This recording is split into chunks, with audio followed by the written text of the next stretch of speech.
Good evening. My name is Bruce Johnson, and I'm the minister of the Unitarian Universalist Congregation of Duluth, where I've served since 2011. And I've been asked to serve as moderator for the conversation tonight, the first in a series of Duluth Interfaith Dialogues sponsored by the Islamic Center of the Twin Ports.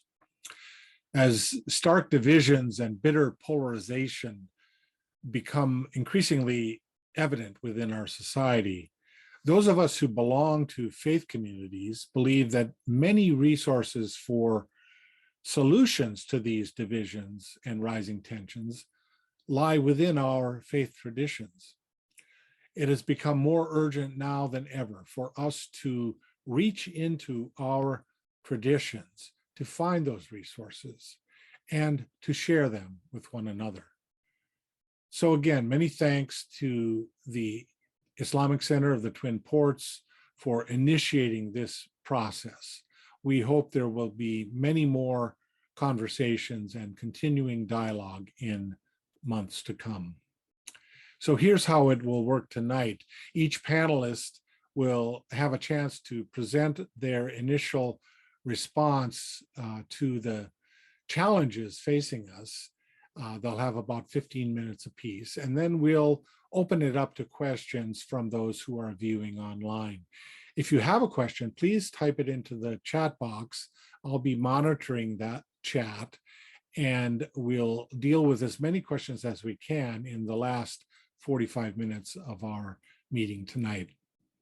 The entire conversation is being recorded and will be later posted on the ICTP website.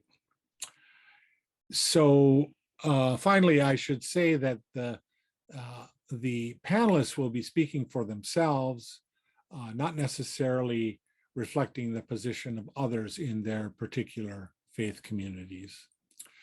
So I think we're ready to begin then with introductions. The first is Dianne Loufman.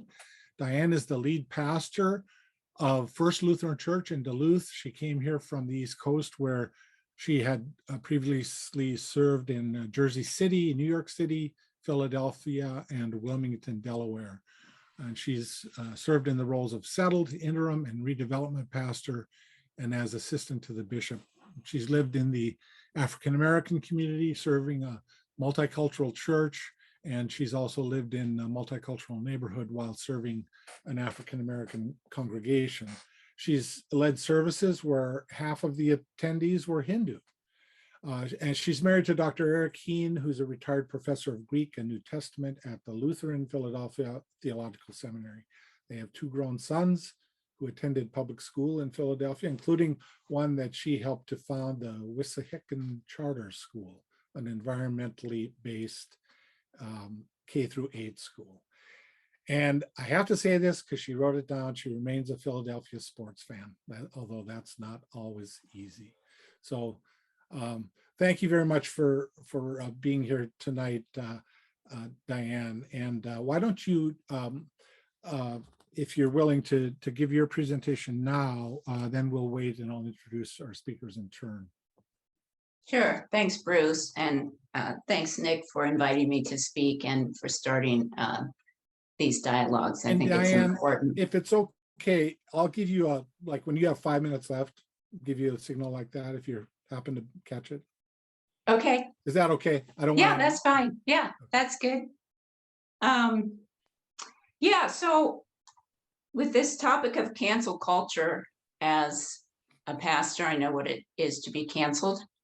I think way back to mentioning Bill Clinton in a sermon. So you know how long ago that was, and somebody got up and walked out from my sermon, and someone else came up to me at the end of the service and said she should have stayed because you didn't go where I think she thought you were going to go. And then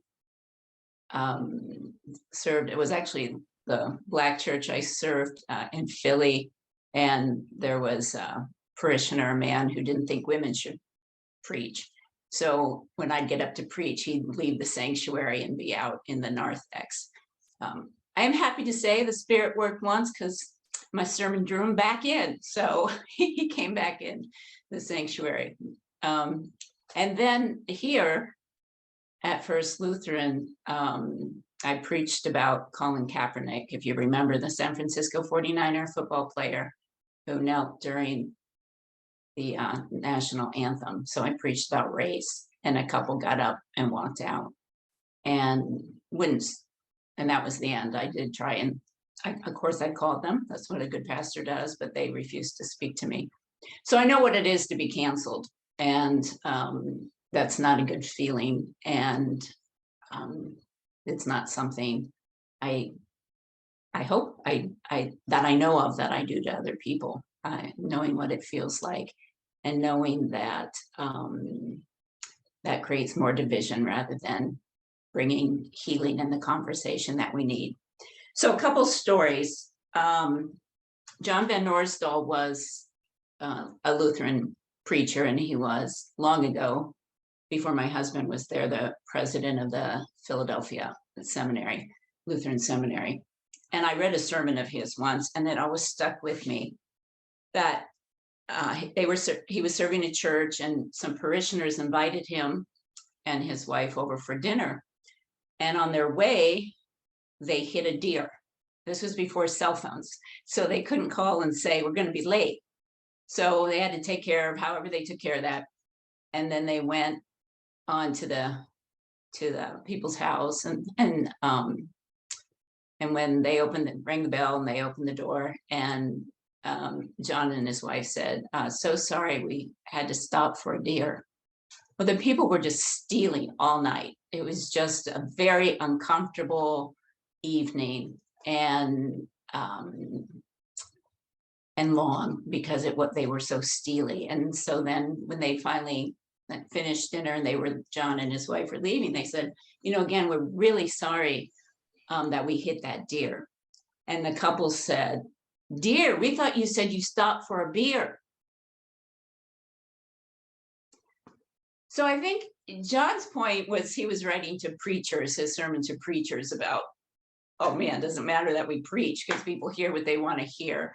But I think it's just a really good story of how we react to what people say, and we have not even heard them. We have misheard them, and how important it is that we always seek clarification. I consider preaching the beginning of a conversation, and there's so much room for mishearing, just mishearing the word, let alone misunderstanding, and how important it is that we seek to hear one another and follow through on if we're upset about something, in terms of checking out what we think we heard, if that was true. So then another story in Wilmington, Delaware, where I served, this was our stewardship team, and they were all white, all upper middle class, all middle age. And we would take these sentences, and people who had known each other a long time, so they were invested in each other and cared about each other. And we took these sentences that were about care of creation, care of our bodies, care of relationships, care of finances. And they were just sentences, and we would number them individually, go through them and number them 1 to 5. Strongly agree, strongly disagree. And invariably there were somebody that would have a 5, and somebody would have a 1, somebody would have a 5, or a 2 and a 5. And then we would talk about those sentences and where the disagreement was. And often, sometimes it would take a half an hour.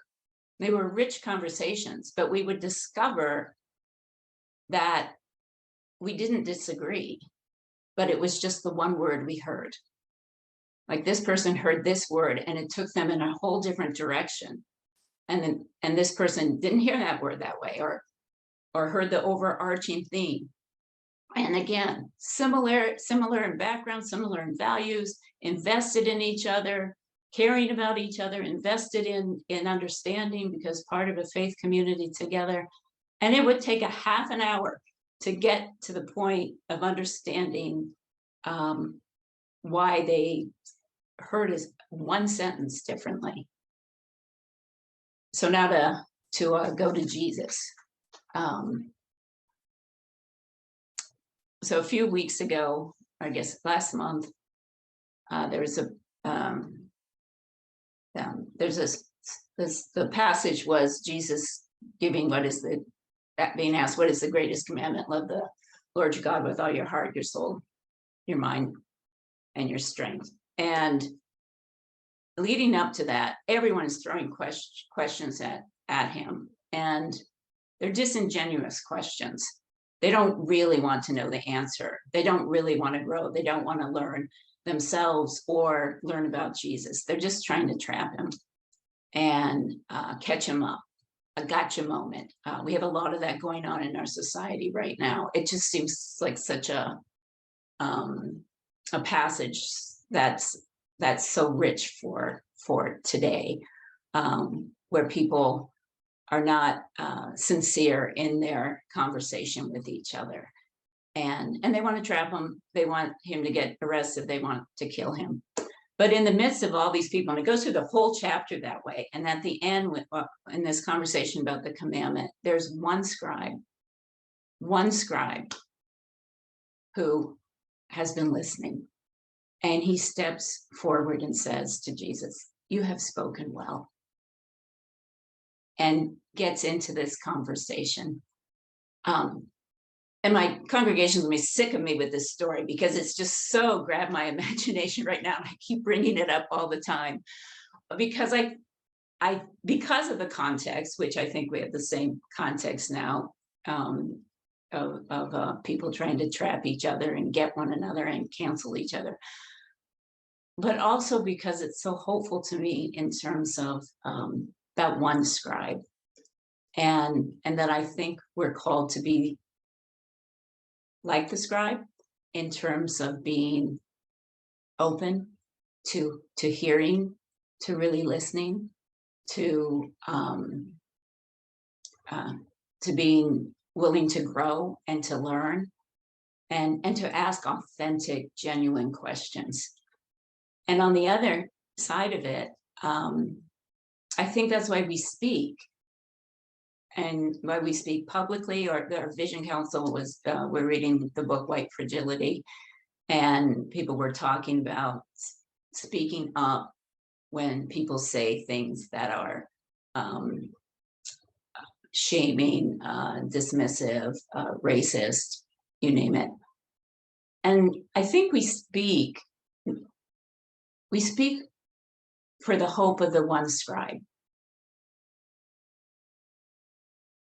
So it might not be, I think if we focus on the person who perhaps says something racist, and we're thinking about that person, and we speak to change that person, I think then then we're not centered, and I think there's anger that comes from that.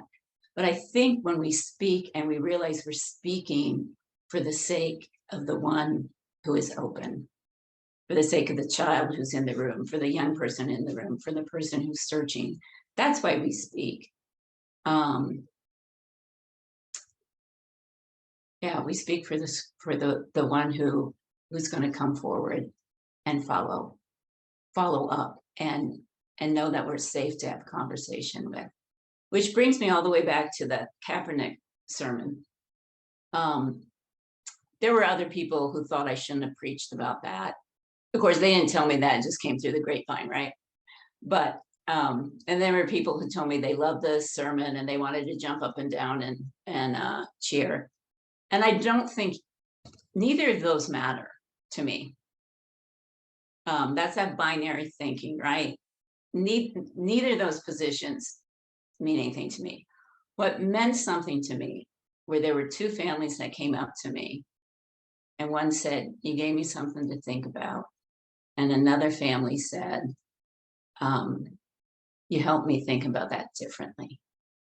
And then someone else that week said that their husband was out drinking beer. They didn't stop for a deer, but they were out drinking beer with some other men in the church. And they were talking about the sermon until 10 o'clock that night at the bar. And that's what mattered to me. Because I think I don't want to be binary, but have this third way, always this third way, where we're putting out there the possibility of conversation and growth and changing the dialogue and changing the tenor of the dialogue. And I think, as I said to Nick and Fred, I think the other day, what we put out into the world really does make a difference. And so what we're doing tonight puts things out into the universe beyond our knowing. And we trust that a blessing will be added to that. That's all I got, Bruce. So maybe I did faster than my 15 minutes. Thank you so much, Dianne. You have spoken well, and you have given us something to think about and maybe think about a little differently. Maybe when all three have spoken, we can come back around for just a brief second round for the speakers, perhaps to add something they may have forgotten or to pose a question to another speaker. So, but thank you. That was a great way to start. So Friedman, a member of Temple Israel, is here tonight. Fred's an attorney and a public defender since the 1970s, and also an adjunct professor at the University of Minnesota. He brings with him a distinguished list of accomplishments, including serving as Chief Public Defender of Minnesota's 6th District, the chair of the National Association of Public Defenders Strike Force Committee, and a recipient of the Jack J. Littman Social Justice Award. Also the Minnesota Public Attorney of the Year Award, Minnesota Association of Criminal Defense Lawyers Lifetime Achievement Award, Jack Durfee Distinguished Service Career Public Defender Award, among others. And he is currently, or in the past, he's served on the boards of the Clayton Jackson McGee Memorial, Boys and Girls Club Scholarship Committee, the UMD Baumler Kaplan Committee, Duluth Lifehouse, Woodland Hills, the Duluth Police Foundation, and Northwestern Minnesota Legal Aid. And he's a dynamic speaker, and we're very happy to have him here tonight. So Fred, why don't you take your 15 minutes? Again, I'll give you a heads up with 5.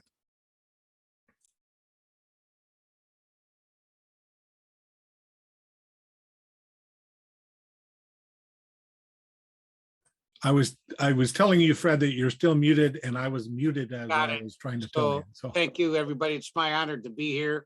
Happy to do it. Nick is so kind of you to invite me. By way of quick religious introduction, all 4 of my grandparents were born in the old country. My father's from Odessa. My father's mother's from Kiev, both in Ukraine. My mother's father is from Bucharest, Romania. And my mother's mother is from a small town in Belarus. And 64 out of 64 of my great-great-grandparents are Ashkenazi, or in other words, Eastern European Jews. So, present-day America reminds me of the decade of 1850 to 1861. And here's why. We had a divided country back then. We had half the country denying facts or ignoring facts. We had slave states desperately trying to extend their base by expanding west. We had 3 consecutive, incompetent, one-term, very forgettable presidents. And we had a racist Supreme Court with a power base of slave owners who, by announcing the Dred Scott decision, which involved a Minnesota kid, guaranteed the Civil War. So we had one side supporting racial discrimination and slavery and states' rights so as to ignore the Constitution, plus an industrial class of investors, mostly Northern, who got wealthy because they figured out a way for the South to have free agricultural labor.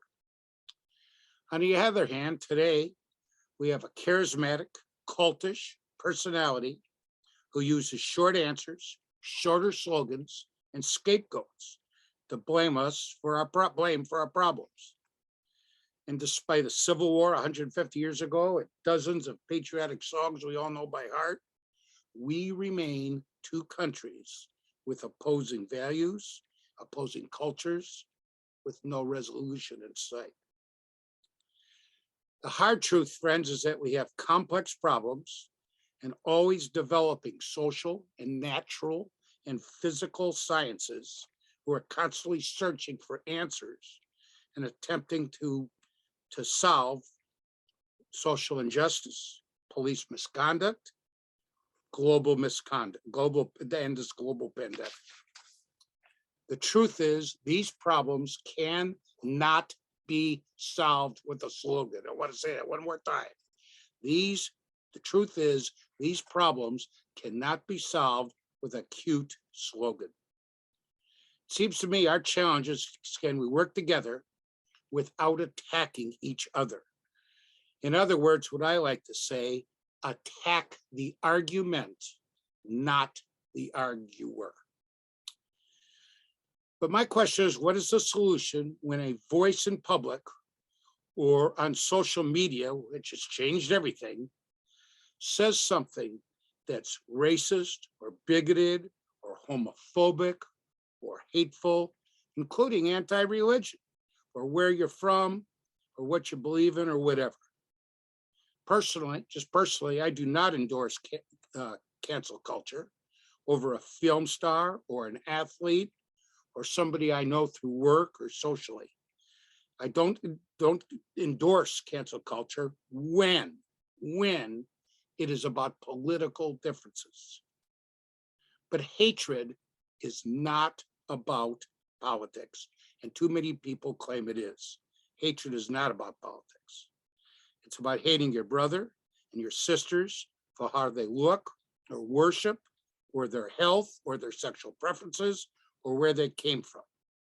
Personally, I'm not going to fraternize with bigots nor argue with them. Disagreeing over what place the government should have in our lives, that's fine.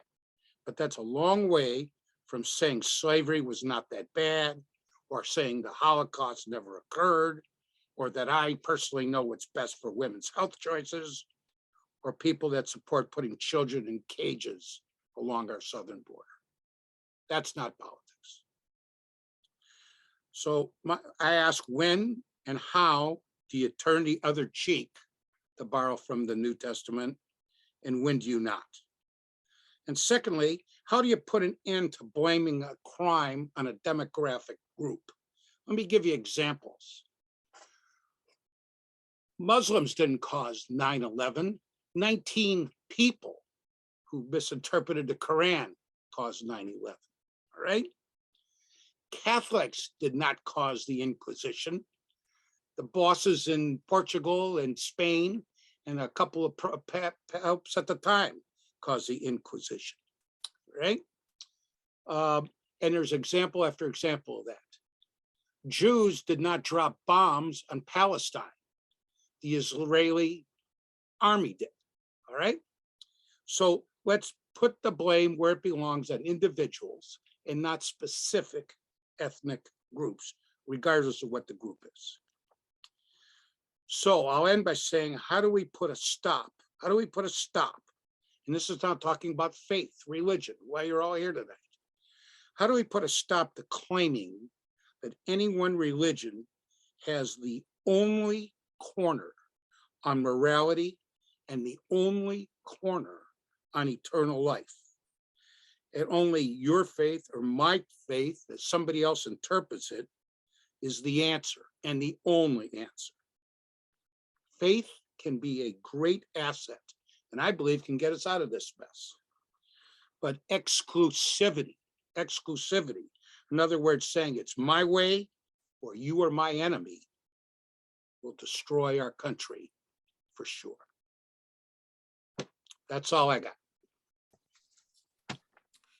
Thank you, Fred, and thank you especially for putting it in a large historical context. So it will invite questions. And I should say to folks, there already has been one question in the chat box, but as things occur to you, do feel free to write them in, and then we'll come back to them in the later part of the program. So I'll when the time comes, I'll moderate those questions, but feel free to put them in anytime. So our third panelist tonight is Nick Hassan.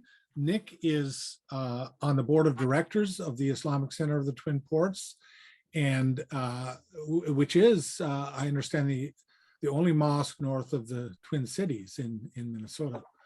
He teaches management, information systems, and business analytics at the University of Minnesota at the Leibowitz School of Business and Economics in the Department of Management.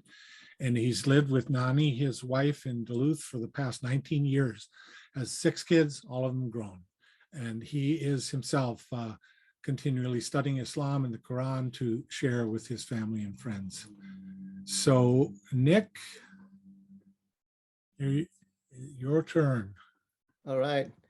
Thank you. Thank you. Let me start by thanking Bruce and our panelists, Pastor Dianne and Fred, for agreeing to kick off this our interfaith dialogue. I think for some of you, I'm sure it probably came out of the blue somewhat, but I'm hoping that as Pastor Dianne mentioned, that this is going to be a start of many good things and full of blessings. Let me start by giving a disclaimer. Unlike my fellow panelists, I am not in any shape or form an expert, especially not in Islam or an imam or anything like that. I'm just a student looking for guidance, and as a father of 6 kids and 3 grandchildren, trying my best to educate my family. So if anyone finds any mistakes in this humble contribution, please do not hesitate to reach out and correct me. I really appreciate what my 2 fellow panelists explained. And lots of new things I've learned today. So the way I'm going to approach this complicated topic is from the point of view of my tradition, from the perspective of the purpose of life that's stated in the Quran in different ways. So my understanding is that our purpose of life is to find our way back to our loving Creator. Our God, our Creator, put us here on earth as a test to see who deserves to get back to Him. And if you're my age, you know that the end of the test is coming close. So the message from God, whether it comes from, through Abraham or Moses or Jesus or Muhammad, peace be upon them all, is to help us become that human being that's worthy of God receiving us when our time is done. So let me start with somewhat of a cliche. The movie plot that we always hear. Only the pure of heart can pass through, or the pure of heart will be chosen. Well, it so happens that it's actually an Abrahamic guidance and principle, and this is something from the Quran. This is what is mentioned by Abraham, and I'm going to read the Arabic because I think some of our audience here may not have actually heard the Arabic of the Quran. So it goes like this.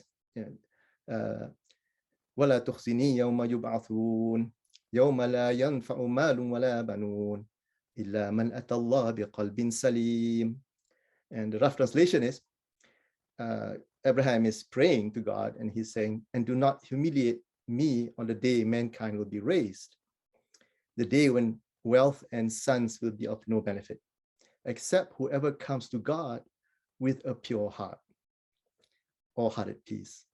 Now, so that word doesn't mean that, someone who's not sinned or done a mistake or anything like that. Of course, in the Bible, Jesus also said, blessed be the pure in heart, for they shall see God.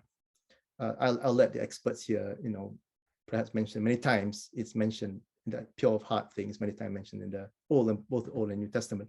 Anyway, so this idea of the pure heart and mind is something that's, I'm hoping will be the solution to the problems that we are facing today. So let me spend a few minutes on what my understanding is, so what a pure heart and mind is. So the people who have this pure heart, are the people, number one, who use their intellect, the mind that our God has given us. Now, this doesn't mean that you have to be a PhD. You know, being a sound mind doesn't mean that, you know, because you can be a PhD and you can still be impulsive and hateful and show no restraint. So that's not what I meant. The people with pure hearts and minds are the people who use their mind to show restraint.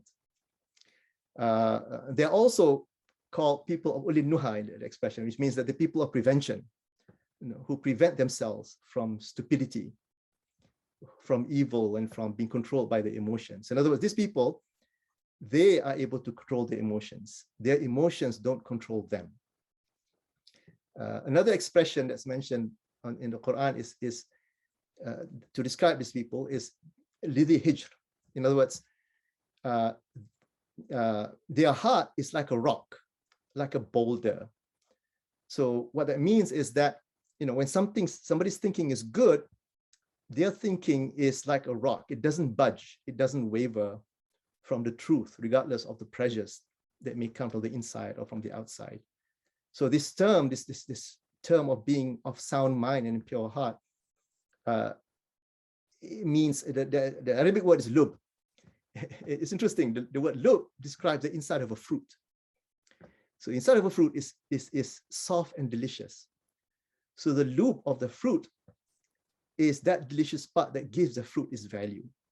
Without this essence of the fruit is not a fruit. So in the same way, in the Quran, God is describing or equating the pure heart of a man or a woman to that valuable part of the fruit. Someone who has a pure mind and a pure heart is someone whose heart is not corrupted by any diseases of the heart, like arrogance or shamelessness or misinformation or anger or bias or misguidance, or not corrupted by any ism, you know, tribalism, nationalism, racism. And the thing is, the mind and our intellect, only human beings are given this. And because only human beings are given this essence, this lub, it becomes the most valuable part of being human. When someone's heart is diseased by all these problems, then the heart is no longer pure. That person loses his or her humanity and becomes an animal, or worse. So I'm hoping you're getting the connection I'm trying to make here to the topic. I'm guessing I don't know. So basically, you know, public shaming, cancel culture, all these other behaviors that we're seeing causing harm to people or violating somebody's honor, what we are witnessing is the complete opposite of having a pure heart. By showing our outrage on social media, hurting people with vulgar words and violating their honor on the public forum, cursing people, you know, just because we heard some unverified rumor or something like that, disqualifies us from having a pure heart, and therefore disqualifies us from returning back to God. Because remember, only in the pure of heart will see God. So if we, especially in our old age, cannot cleanse our hearts from all these diseases that can afflict the heart, then we're going to be accountable for what we've done. And no one is immune from, you know, from fake news and lies and untruth. Let me tell a story, a quick story of one time the Prophet Muhammad, peace be upon him, took his wife Aisha radiallahu anha with on one of his travels, and she went to relieve herself when the caravan was about to go. So they left her. She left her behind, and because she's petite and she's small, they didn't realize that she was in the carriage. They lifted the carriage and went off, and she was left behind. Somebody was tasked to collect the things that were missed, saw her, and took her back to Medina. The hypocrites started spreading fake news that turned into one of the worst scandals of the Muslim community then. So fake news is not new. So the problem was the hypocrites were not the only ones involved in spreading the fake news. The believers got roped in as well. So much so that the Prophet himself was kind of affected by it. And he started acting weird around her, to the point that she asked permission to go back to her parents. And she became even sicker and could not stop crying. So the pain of that fake news brought to the community was worse than even the wars they experienced. Now, what's interesting is that, you know, being a prophet, he could have said, hey, by the way, people, God just revealed to me my wife is innocent, from any accusations. Nope. God did not send any revelation and allowed this test to go on for 40 days. And during that time, they were separated. And so just so that the believers could learn their lesson about spreading fake news. So if the prophet is affected by this, I mean, who are we, mere mortals, affected by this fake news and things like that? Anyway, the point is that lying and slander are not taken lightly in Islam. Now, of course, public shaming, I must say, there's a role for it, actually, in my belief. When a police puts handcuffs on a criminal, that's kind of public shaming. So there's a role for public shaming in certain circumstances that it becomes necessary to do that. But when it violates someone's honor and who did not harm society, that's something else. Because someone's honor is more sacred than even the Kaaba, the holiest shrine in Islam of the oneness of God. Anyway, so let me just give you an example of accountability. So the way Islam, my understanding of the way Islam handles dangerous behavior like what we're experiencing today, is like any legal system, punitive measures and all that. But more importantly, it's the accountability in the next life. God is just. And since God is perfect, his justice has to be perfect. So consider Hitler, for example. I mean, he caused the death of, God knows, millions of people. But he can only die once. So how can that be just for him? But because God is just, God's justice will be served. And since it could not be served to Hitler when he was alive, when he's in this world anyway, he will face justice somewhere. He's going to face justice in the next life, and he will feel every single pain, the millions of people he killed, and the millions of others who suffered as a result. Now, I'm going to close with a hadith of the Prophet, peace be upon him, who said, whoever starts a good practice in Islam, he or she receives the reward of that practice, and they will also receive the rewards of whoever follows that practice, without diminishing the rewards in the slightest. Whoever starts an evil practice in Islam will receive its burdens, and all the burdens of all who follow that bad practice, without diminishing their burdens in the slightest. So that's a sense of accountability that should terrify us. So before we start retweeting and reposting something we've heard, and without thinking, without verifying, think about the burdens and the sins that we might carry just because someone saw our post, read what we said, and decided to follow up with it and do something bad because of what we did. So that's all I got. Thank you, Bruce. Thank you very much, Nick, for that perspective and the teaching about the purity of heart as a goal, a place to seek out and act from. I wonder, you used a term, I think it's an Arabic term. I heard it as something like loof to describe that. I wonder if you could type maybe an English transliteration of that in the chat for those of us. Do that. Yep. Because I think that's a powerful language to speak about that ideal. So as I suggested, maybe we have a little time here for the panelists themselves, if they wanted to ask or add something to what they had said, or ask of another panelist for some clarification or continuing conversation. Anything that has occurred to you as we've been listening? Thank you, Nick. I see that in the chat now. Hey, Bruce, I wanted to comment on something Dianne said, which I thought was really interesting, when she says some people don't want to have a conversation or learn or listen. They just want to trap somebody. And Uh-huh. I thought that was, that was very interesting. And of course, plus when they want to trap some folks, they don't want to solve anything, It'd be like me giving Dianne a hard time for being a Philadelphia sports fan, right? And reminding her that the Phillies were the second to last teams to integrate, okay? So, but the point is, that's not her fault. You know what I mean? She didn't bring that on. So I definitely appreciated, I thought that was a good comment. Are you having a conversation because you want to learn or share? Or are you having a conversation just going for the cheap trap? I thought that was particularly interesting. Yeah, thank you. Comment on that, Dianne? Do you have a thoughts or? I'm still on the Philly comment, but Oh, Well, you know that's true. yeah, I know. Yeah, well, that could lead a whole thing of how I've been treated here in the fitness center changing room, listening to people, Minnesota Vikings people attack Philadelphia Eagle fans, but whatever. Yeah, well, I think that's why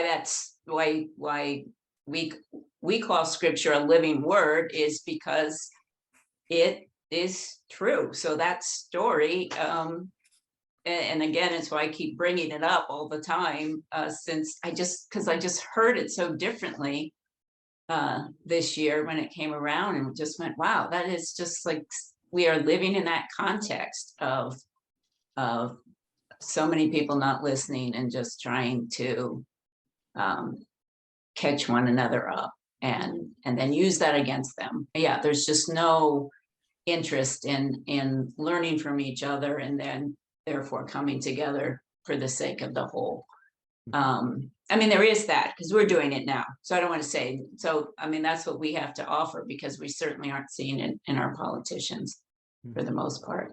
I think what's interesting, Nick, is the passage I use from scripture is love the Lord your God with your whole heart, soul, mind, and strength, and that you were reflecting on purity of heart and mind also, which seems to me very saying the same thing with in different ways.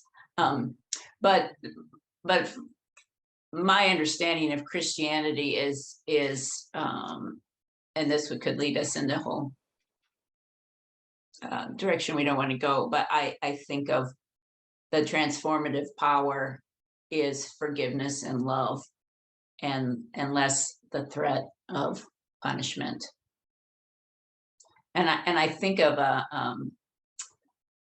Southeast Asian Indian Christian friend of ours, a colleague of my husband's, who said all this stuff was happening in India, and he said, I think we were asking why did he think that changed? And he said because he thought the threat of punishment was gone now for people, which was very interesting. So that's kind of going with what you're saying, Nick, and I've certainly had that argument with parishioners years ago, like, well, you have to have that fear of punishment.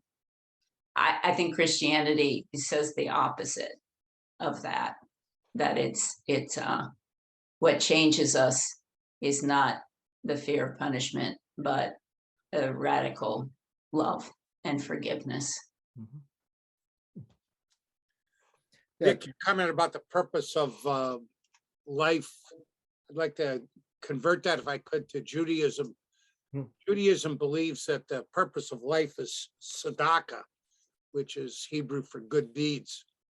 And you're measured, or God will measure you or evaluate you on good deeds. One of the traditional differences between Christianity and Judaism is it faith over deeds or deeds over faith. And so the purpose of life is definitely addressed. And of course, all three of us are from the Abrahamic religions, as you point out. So I must say that many Jews, and I'd be curious, both Christians and the Quran, do you believe absolutely everything verbatim in the Quran and in the New Testament? Because I mean, I'm certainly Jewish, and I certainly don't take every word of what's in Torah, the old, what you guys call the Old Testament, as verbatim. No way, you know. For example, I can't believe anybody would seriously say, I think it's Leviticus, that if you're wearing two different kinds of cloth at the same time, we got to stone you, and other kinds of silly stuff. So I'm curious where Quran is on that. Do you take everything literally, knowing that all these folks that things have been translated several times? Shall I take that one? Please. Please do. All right. So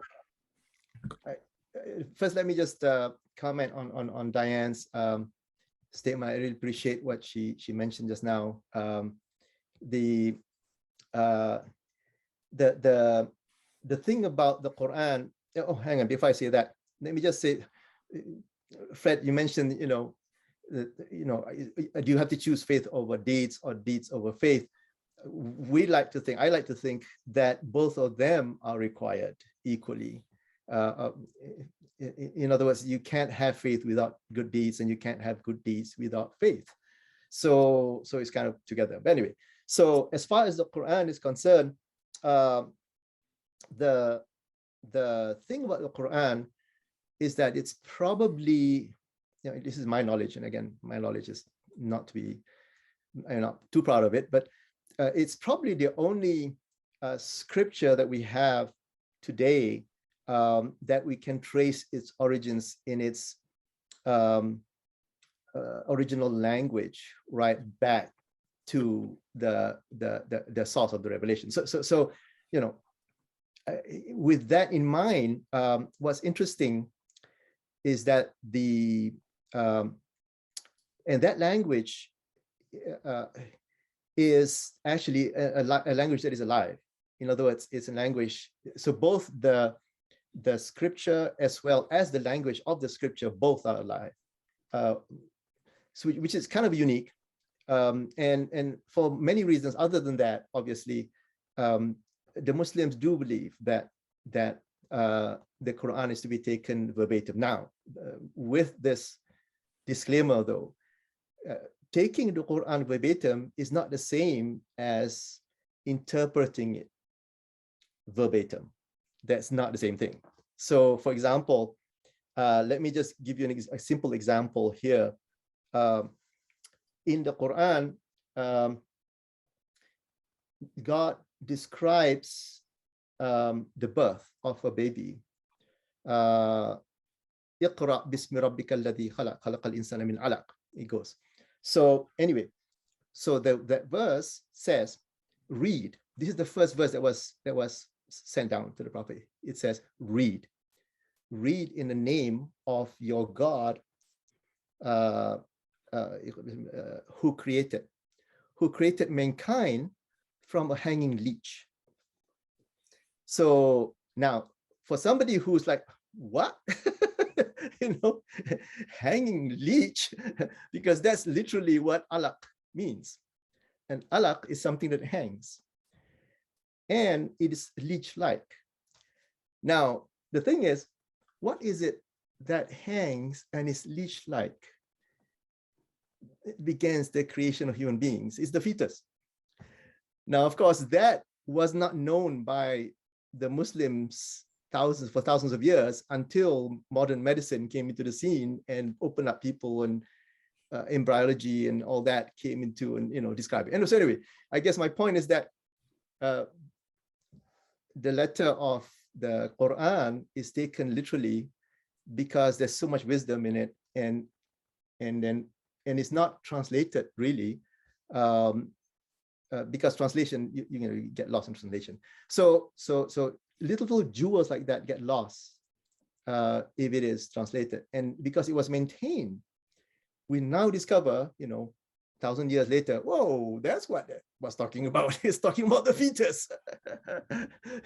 So, but I mean, my point is that, yes, to answer your question, yes, they do take the Quran literally verbatim, letter by letter, and it's not been changed, but that's not the same as literally interpreting it, because then that's where the danger comes in, because people will interpret it according to their agenda. So when somebody reads the Quran, when somebody's angry, let's say, my country has been colonized by Westerners, right? This Christians or whatever it is, they are trying to fight me. I'm angry. I go to the Quran, and my anger now colors my reading of the Quran. This is the problem, because they're not letting the Quran guide them. They're using the Quran in order to support whatever it is they had in their mind before they started reading the Quran in the first place. So, and I think this is probably the malady of any religion.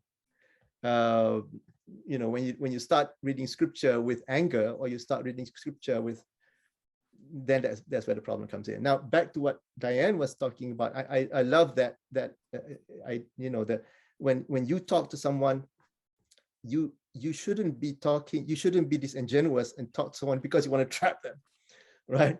That's not how you approach a conversation. So let me just close with how one of my imams, one of the imams in Islam, his name is Imam Shafi'i, which actually followed by a lot of people. This is what he says. He says, when I argue, when I'm in a debate with anyone, when I'm discussing with anyone, I will pray to God that the right answer will come from his mouth and not mine. And I thought, man, that's profound. That's how you go into conversation. You go into conversation hoping that the truth will come out from the other person rather than your own. Now, if you can start with that, maybe we'll get somewhere. All right, enough for me. Thank you, Nick. That's a very very powerful story, and thank you for responding to Fred's question and using a specific example of a jewel hidden in the meaning of the text there. So my understanding is that we have until 8:30. Is that correct? Okay, so I think what we can do now is to go to the chat box, and I'll just read what I see there, and they aren't always addressed to a specific person. So in fact, I don't think most of them are actually. So I actually see 3 questions at this point. You can add, others can add ones if you want. So first question is, and I think this was addressed to Dianne, actually. This was our early question. Your words make me think of the danger of a single story, which can be so dangerous. Can you speak to this, the danger of a single story? And if that came from Beth, I don't know if Beth, if you wanted to, I think we can unmute people if Beth wanted to amplify that, or should we just let? I was going to ask Beth to share what her question is. I can just preface this by saying I have learned that so much of people's belief in a group of people can be so colored by one story. And I have been guilty of this in the past. And I have become more sensitive to it because I've been called on it. And I think that sometimes that's something we need to do in a loving way to help people change their minds about how they feel about a group of people, or so I just wanted to hear a little bit from maybe some of your experiences, or how to go about making this world a better place, just one person at a time.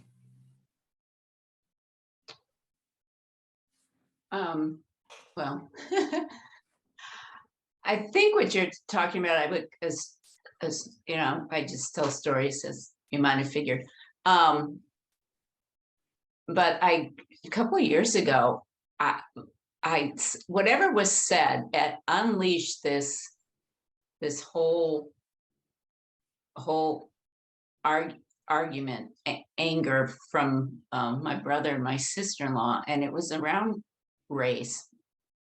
And finally, when we got to some point, my brother talked about way back at OSU. So I'm also a Buckeye fan, by the way. All the way back at OSU, how he was hurt by some friends who were Black that he thought were friends, and then he had this experience. So this was decades ago. So when we got to that, then I said to him, I said, well, you know, I've had bad experiences with Black people too, but I've had bad experiences with white people, with you name it. You know, kind of back to what Fred said, you don't just say, well, okay, well, this just defines everybody. Is that what you're talking about, Beth? Where, you know, people have this one experience and then all of a sudden everybody represents that. And I mean, obviously it's human nature. You know, women preachers, you know, you're always like, well, one woman represents all women, you know, it's not that way so much anymore. But I was even told I would not get the call to First Lutheran because some people had a bad experience at First Lutheran with their first woman pastor, right? And I was told, well, interview, but you ain't gonna get it. So, yeah, so I think we just do that as human beings, where we have experience of one person and they represent everyone. And we have to remind people that that's not, that's not the case. And then that's where it behooves people to just keep having experiences with people who are different than we are. We've talked many times at First Lutheran, that's harder, you know, that's harder to do in Duluth than it is in Philadelphia. Because you automatically, and my experience of that, when I really realized what Duluth was going to be like for me, is when the AME church had a prayer vigil. And I went, and it was packed, standing room only. And I was like, are there any Black people here? And I thought, because if you go to AME church in Philadelphia as a white person, you're going to be a minority. And then you're going to have to deal with yourself if you have problems being a minority. And then you're going to have to go, why am I having trouble? Is there a reason I'm having trouble? I've never been a minority before. I mean, you know, and there's that growth there. But, you know, in Duluth, it's like, wow. So who had the power in that room? It was like all white people and a few African Americans. So that whole power thing is makes it hard, I think, in Duluth, because people really have to seek out these sorts of conversations, right? Because they're not automatically going to happen. You're not automatically going to be standing in the grocery store next to somebody who is dressed differently than you, or is a different culture or a different ethnicity, or so I think that's a real I don't know what word to use, a sorrow, a challenge.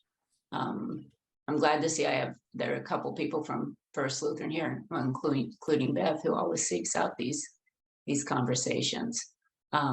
But I think that's a challenge, because I really think my kids were often minority because we sent them to public school. And what they learned about life and about people, and they is invaluable. You know, you can't teach that in some ways. It's lived experience. I don't know, I'm talking too much, but I don't know, Beth, if that answers. Yeah. Hey, Beth, I want to give you a real short answer to what you asked about. Oh, please. Yeah. This is a religious answer.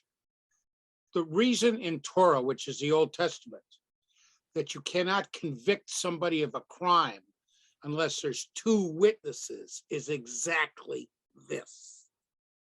That's exactly the point, what you're saying. And it's worse now because one person can spread this to literally 1 billion people through social media. Yeah. That's the difference. Yeah. The other thing I'd say is this: I do stand next to people of color at the bank and at the grocery store and volunteering in the schools. But I live west, and I suspect 98% of the people watching this here live east. Yeah.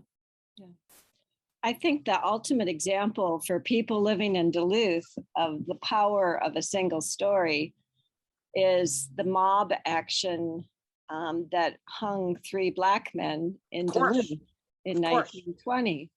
Of No course. one knew the story. but Well, that's they not heard true. One. They That's heard not, one that's, story. no, that's not true. I knew the Okay. story. Okay. I knew the story. I moved here in 1964. I was told that story the no, first week but I was here. I meant the story in 1920 as it happened. Oh, yeah. You know, and the action that people took, having not been there, just relying on what other people were saying, the one single story. But remember this, and here's a religious conversation, a separate topic all of itself. 10,000 people were there at 2nd Avenue East and First Street. And almost all of them have great-grandchildren that we know. Y'all got that? Almost all of them have great-grandchildren that we know, right? They fought like hell just to bury those kids. You know, credit to First Lutheran for making that happen. But, you know, that's his Duluth story. And if you people don't believe it, go down to Montgomery, Alabama. Go to the Lynching Museum, where there's a display about 2nd Avenue East and First Street right here in Duluth. Thank you, Fred, for bringing it home in that way. Nick, did you want to comment on, before we move on to the second question, did you want to comment on that, the dangers of a single story, or that particular question? Sure. Let me just say the short one. So I think there's a verse in the Quran that says, "O you who believe, when news come to you from a fasiq," which is kind of interesting. In other words, when news come to you from a fasiq. So the term fasiq means is someone who is known to be unreliable, who is known to be corrupt, who is known to be, you know, so and so. So when news come from that, verify, it says, so that you will not regret what you will do to some people, okay, that you might do to some people, you will regret doing it. So there's an order when it comes to, you know, when it comes to verifying news. It's actually a commandment to say you must fact check, especially if it comes from somebody you don't trust or you're not sure is trustworthy. So stories, you know, it has to be, you can't just listen to a single story. That's I guess short answer. Thank you, Beth, for asking that question. Thank you, Nick. And thank you for lifting up that dimension of trust and trustworthiness. That's so, I think, so important. So, second question in the chat from the Wickmans: how can one have absolute belief in your faith? For example, the only way to salvation is through Jesus, but also respect other faith traditions. Don't you have to be able to admit you might be wrong? Otherwise, it seems your strong faith necessarily invalidates all others' beliefs. Question mark. So I think that anyone can respond to that. I think that could be addressed to anyone in the panel.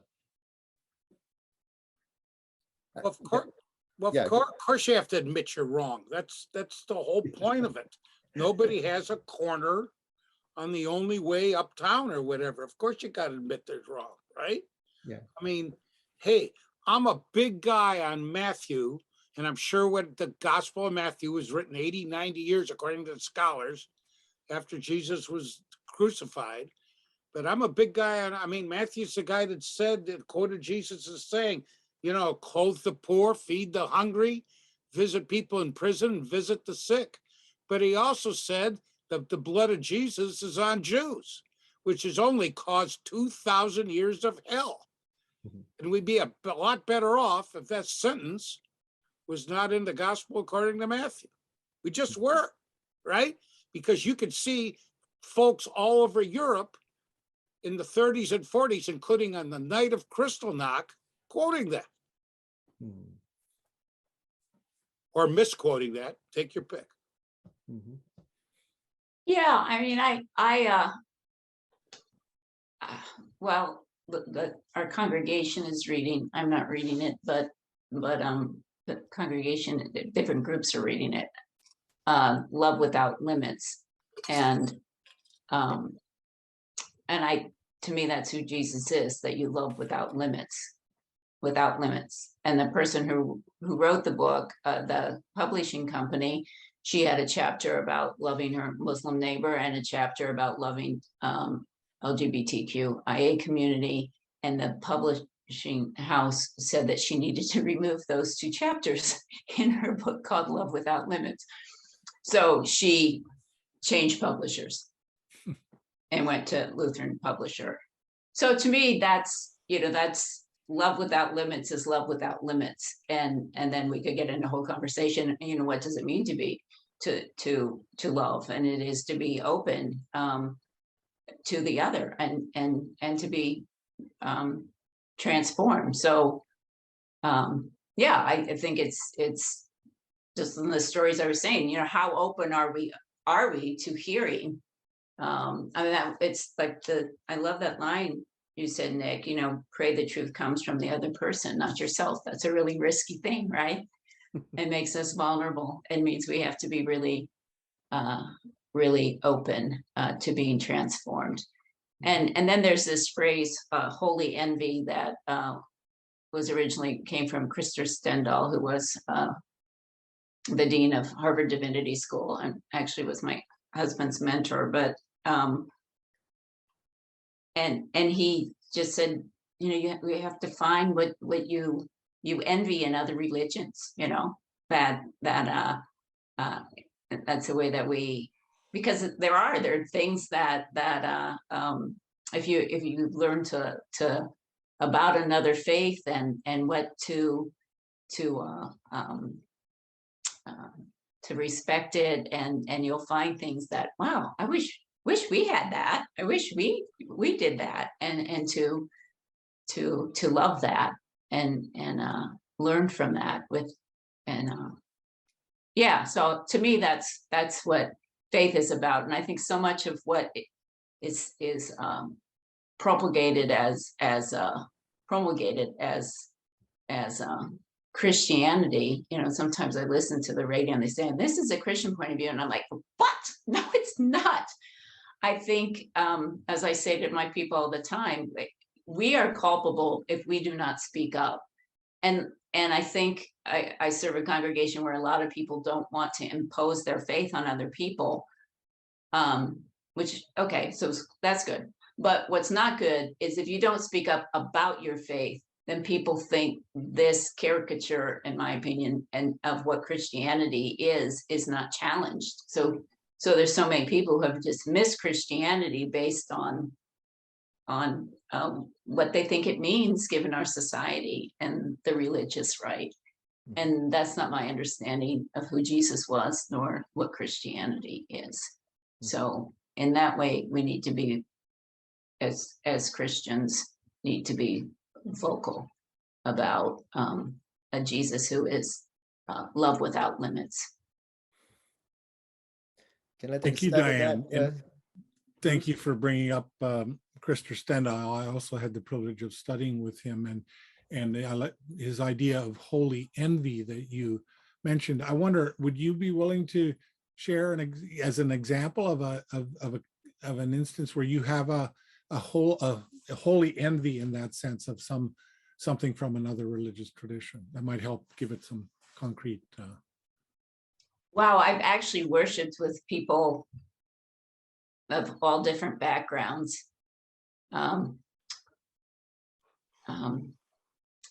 Yeah, I don't. Actually, what comes to mind, which is not an answer to your question because it's not holy envy, but it was lying on the floor in a room with people, a shamanist from Korea, a Buddhist monk from Thailand, a Jewish couple from the United States, Shidam, this woman from Turkey, Muslim woman. Ritu was my roommate, a Hindu from Calcutta. What am I forgetting? There was a Shinto, there was a shaman. Anyhow, lying on the floor and listening to everyone talk about their faith. And I had him, I was young. So I had a moment of, oh, because you wouldn't really have been able to tell the difference in terms of what they understood. And I mean, that's certainly not true. You can find, like just I was saying, within Christianity, great diversity and blah, blah, blah. But in that moment, everyone expressing their faith really in the same words in terms of what it meant to them and what they thought it called them to in the world. Yeah. Thank you. Not, Thank you. yeah. That sounds practically Pentecostal, to use the Christian language. So, Nick, do you want to respond to this question about being able to? I mean, I think you did in a way. You certainly did.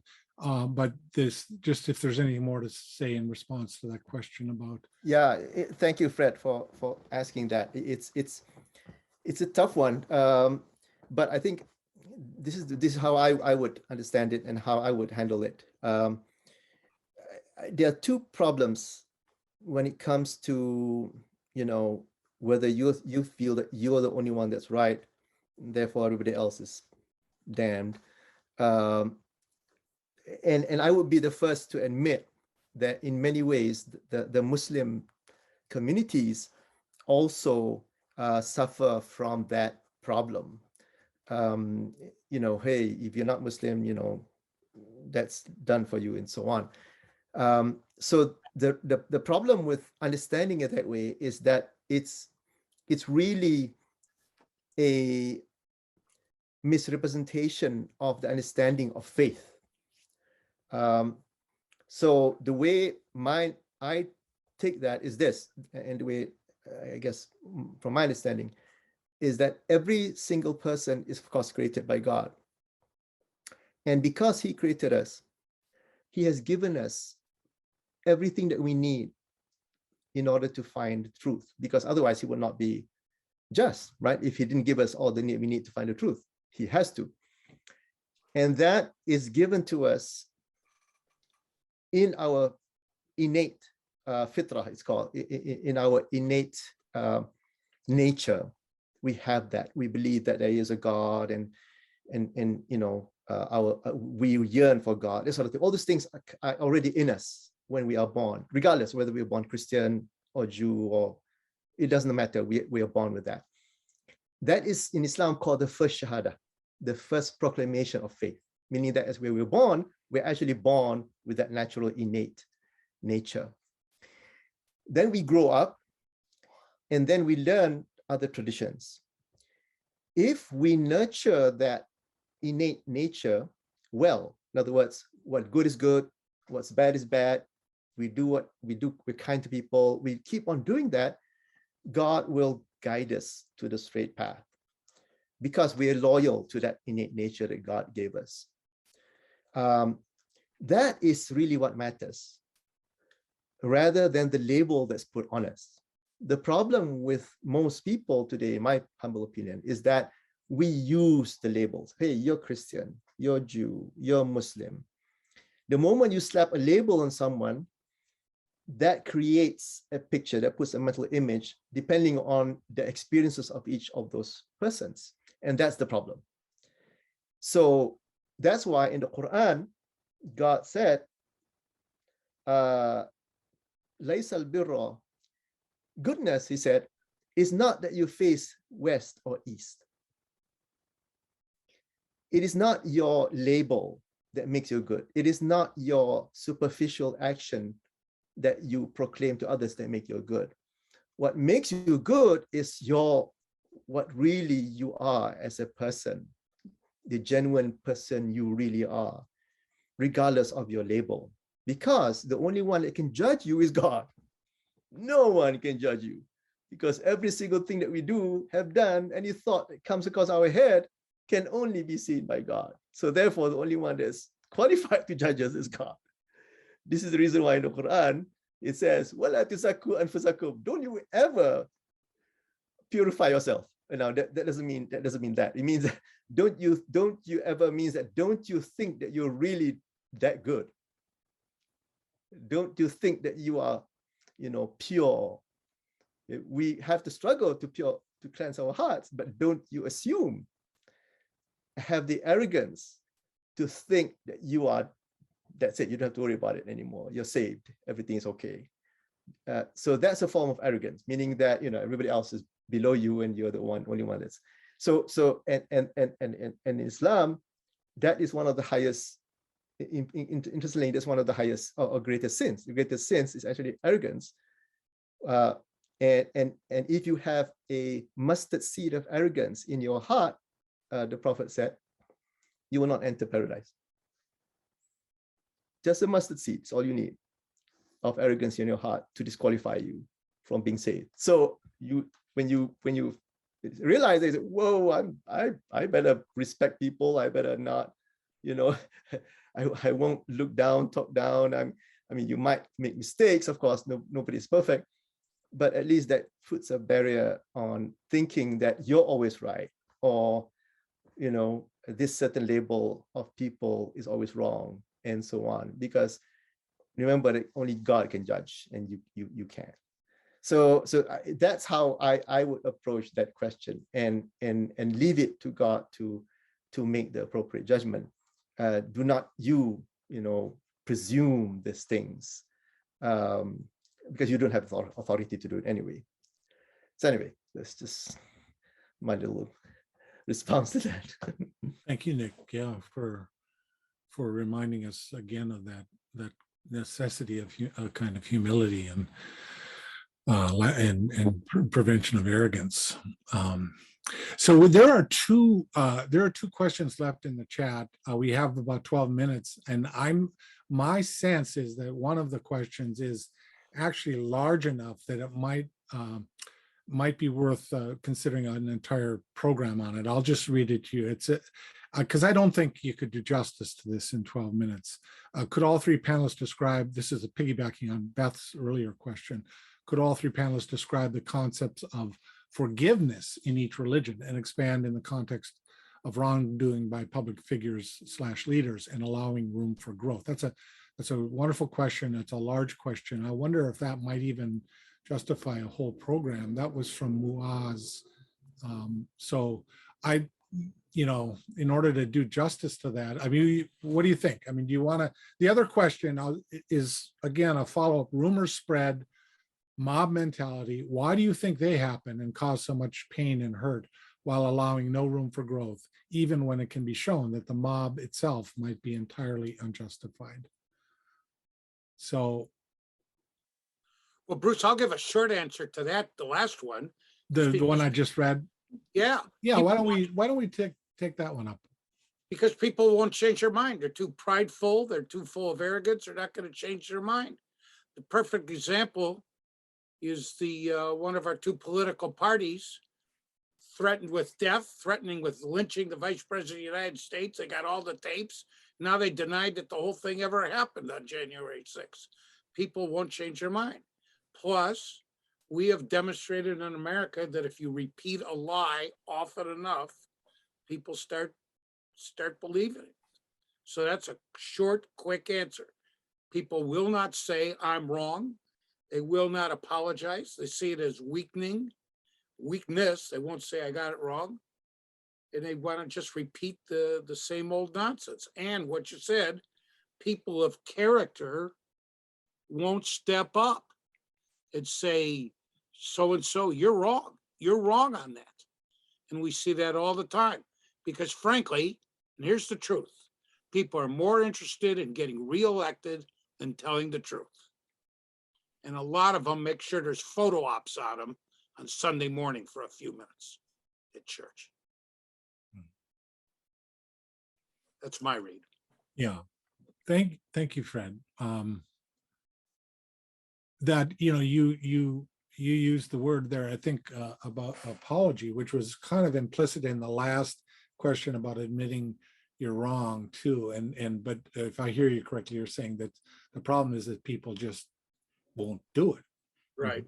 That would help and maybe even move things a long way, but it's just getting people, including ourselves, to make that to take that step of admitting we were wrong and apologizing. Is that fair? I mean, is that? Yes. It's very fair. Mhm. Which raises for me the question, I think Dianne used the language first about practices.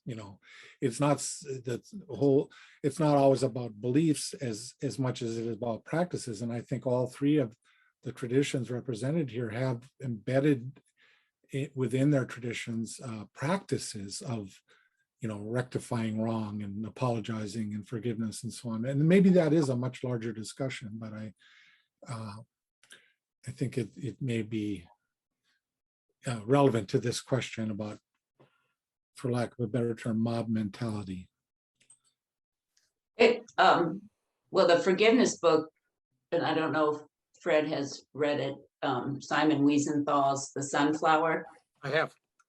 Yeah, which is all about forgiveness, and then after the story, then there's people from different backgrounds reflecting on what, for 1 or 2, 3 pages on what is forgiveness. And I think it's a great book to read and have conversation about, because there's 45 different views of what forgiveness is in there. So I think that's a fascinating book to read together and in a interfaith group. I think we have such a distorted view of what strength is in our society, kind of going off what Fred said. And I think my understanding of Christianity and Jesus is that true power is in incredible vulnerability. And that's a radical critique of our culture, which views strength in the exact opposite way. Suck it up, deal with it, pretend you got it all together, and then act. I look at some of these gets in Florida, and if you know who that is, I mean, yeah. But I watch him and just say, well, it's the emperor with no clothes. Like, you think you're powerful and strong and smart and cool, and it's like you're just like, there's no they're there. So yeah, what is strength, what is power, and I think Christianity critiques all of how we view that as a society, and I think male culture has paid a really hard price in our society, that we end up with this toxic masculinity, which takes away. I mean, why we got more and more young men who are unhappy and commit suicide. Well, I think it's tied up in that too. What does it mean to be a full, powerful, strong human being? And it's the opposite of what our culture and society puts out there. So it's not the humility that I love, Nick, that you keep saying in my humbly, and that's that's the power, and that's the invitation to other people, rather than the pride and the arrogance, which really is based on nothing. Whereas humility is foundational, right? Coming from the earth, humus, yeah. Humanity, yeah. Thank you, Dianne. Nick, do you perhaps want to say something about that concept of forgiveness? And I love that idea, Bruce, of perhaps having a completely new session on the finding a balance between forgiveness and standing up to what is right, or correcting what is wrong, I guess. And I look forward to discussing more with Dianne, perhaps, when it comes to, you can love and you can hope that someone will improve, but there must be some line when that effort is not reciprocated, and that person is now destroying society. So you have to do something about it, because otherwise, doing that. So we have to, discuss that. Anyway, what I wanted to say was how standing up to, or standing up against what Fred was talking about, standing against what is wrong, is actually linked directly to faith, as far as my understanding of Islam goes. There is a hadith from the Prophet who said that when you see something wrong, you must correct it with your hands. If you're unable to do so, then correct it with your tongue. And if you're unable to do so, then correct it with your heart. And that is the weakest of Iman. That is the weakest of faith. So standing up to what is right and correcting what is wrong is directly linked to faith, meaning that if you do not speak up against mob mentality, for example, and somebody's trying to lynch, an innocent man, if you don't stand up and do something about it, what the hadith basically is saying is that you have no faith. You've just joined the unfaithful when you do that, and the minimum that you can have faith is if you change it with your heart. In other words, you hate it, you do not like it, you can't speak up because somebody might kill you or somebody might hurt you, whatever it is, then that's a situation where you are using or applying the weakest of your faith, which is to abhor it, to show your dislike to it. So at the very least, that you've shown your weakest faith. So, but I think we have to have that discussion, as you mentioned. I mean, that is very important, because the clarity is not there. People are actually taking advantage of forgiveness, I think. People are taking advantage of other people being nice. People are taking advantage of this, so there's an imbalance of in the world because of this, I think. That is mine. I agree with you. Well, but then we got to have which, as Bruce said, of what is forgiveness, because I don't think forgiveness is someone just saying, I'm sorry, and then turning around and doing it again. It's a much more radical power than that. Yeah. It's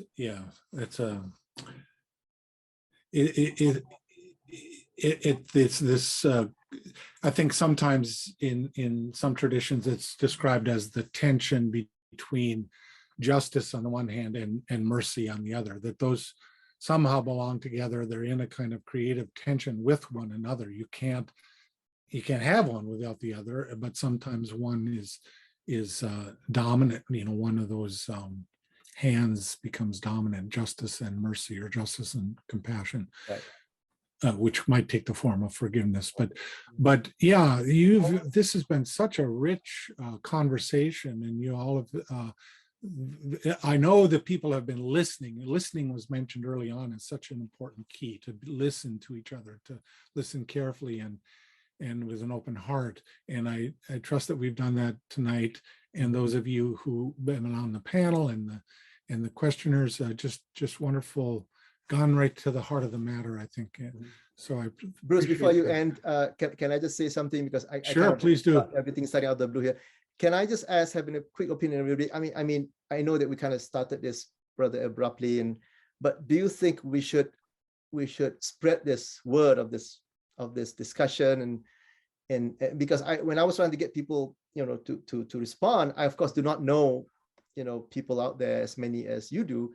So maybe if you could all reach out to the other faith leaders, other churches and other communities. And if you find benefit in this, let's spread the blessing and the benefit, and get in touch with these other people so that we can, make this a larger quorum, a larger discussion. Great idea. I'd like to thank everybody. I'm so thankful, so grateful for all of you.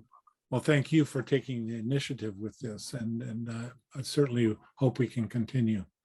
Hey, Bruce, compliments to you. You're a natural at this. Yes, Bruce, wonderful host, wonderful host. Oh, well, thank you. Thanks for the invitation, really.